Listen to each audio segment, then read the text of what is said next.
The Wooden Railway Originals of Thomas and Friends, Episode 100. Respect for Chris. It was Martin Luther King Day on Sodor, and the engines were working really hard.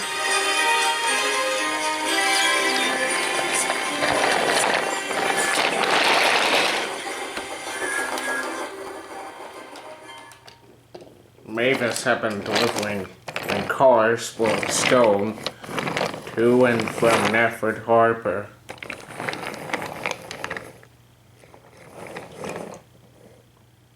And Chris was taking on coal.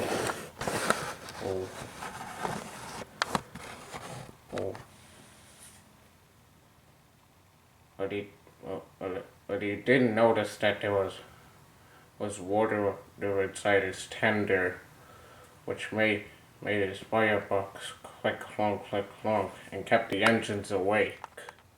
And sorry to say, I was soon right. His firebox went click clonk.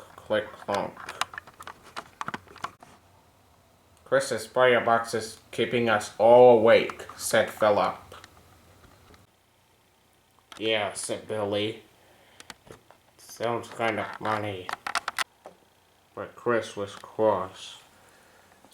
The only thing that's quick clonking is the sound of engines with very bad manners.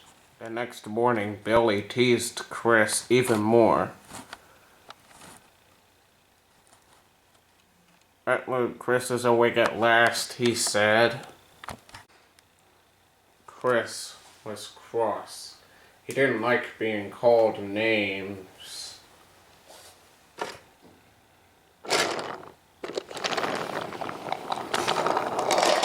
As soon as Chris arrived at Nafford Station, Daisy was already there. Oh look, said Daisy. Rattler Chris is here. Chris was very cross, especially because Dennis overheard. I hope if your click clunk gets better soon, Oil Dennis. See ya later, Rattler. This made Chris crosser than ever. He thought it was about time the engines treated him properly.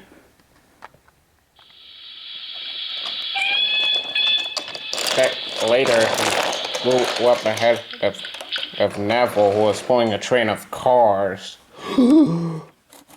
Centers. There's an is, said Neville. Then he went in there after the station to collect his coaches. Off you go now, Anthony. Little engine shouldn't hang around. You're a boastful, bossy, big red boiler, said Anthony crossly, and he steamed away. And later, the engines arrived to collect their trains, and he told them to give a polite toot-toot whenever they saw him. But why? Said Stepney. He was puzzled. Because, said Chris, I am the strongest and the best. And he steamed away to deliver his passenger train into Nafford Harbor.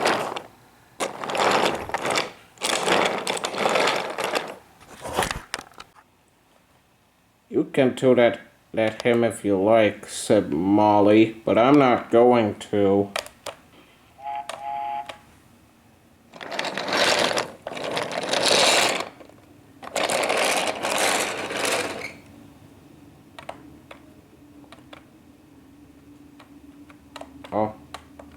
All of Chris's begging is bad for my swerves, said Daisy.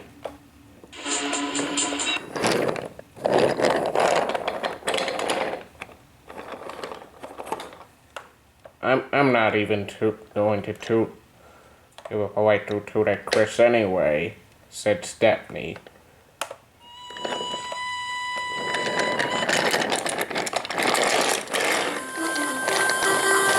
Soon Chris was on his way to Alfred Harvard.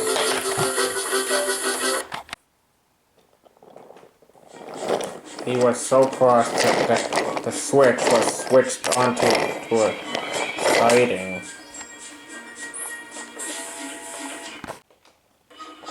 And he didn't see the freight train ahead until it was too late.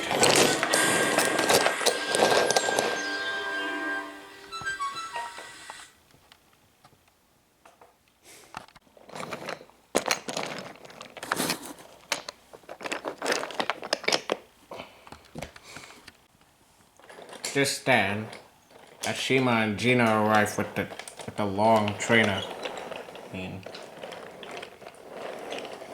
Then they saw Chris.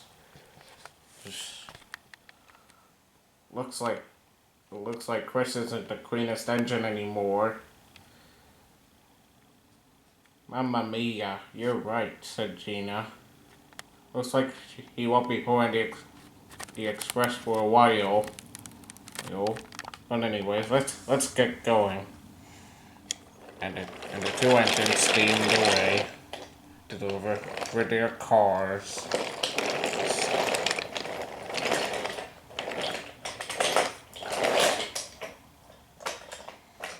And one of the cars left.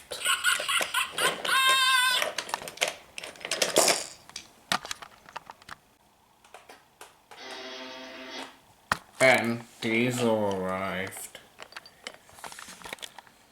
Then he looked at Chris and laughed. Chris is a mess. He's also covered in yogurt. He laughed. And he oiled away to the Vickerstown Diesel Works. Ryan went to go pull away the coaches.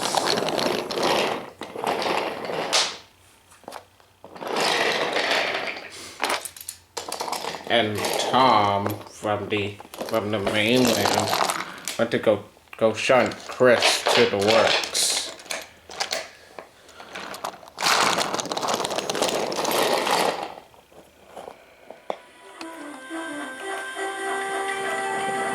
And now, after Chris had been taken to the works, Hank and Pedro took turns.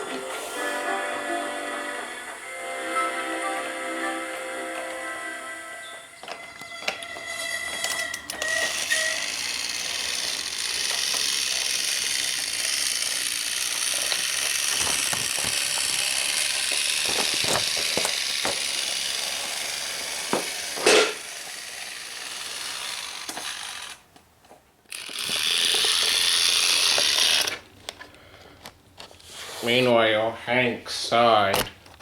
It's hard work pulling the express.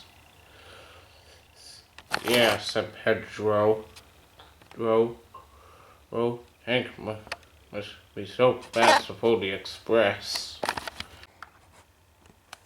I miss Chris, said Billy.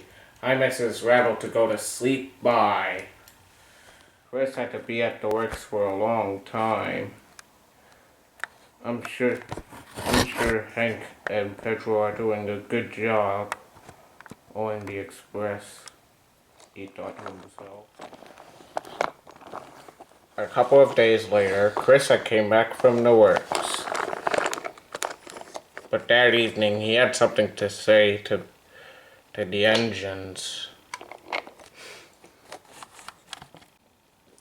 Is it about being strongest and the best? Said Jimmy. Not at all, said Chris.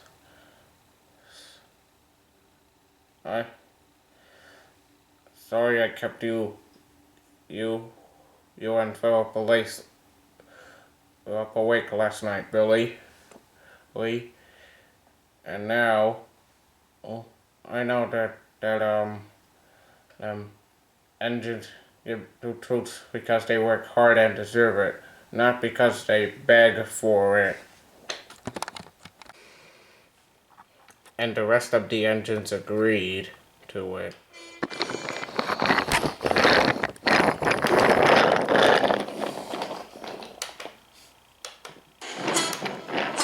And now, after what Chris said, the engines were sold and blow their whistles and honk their horns to each other.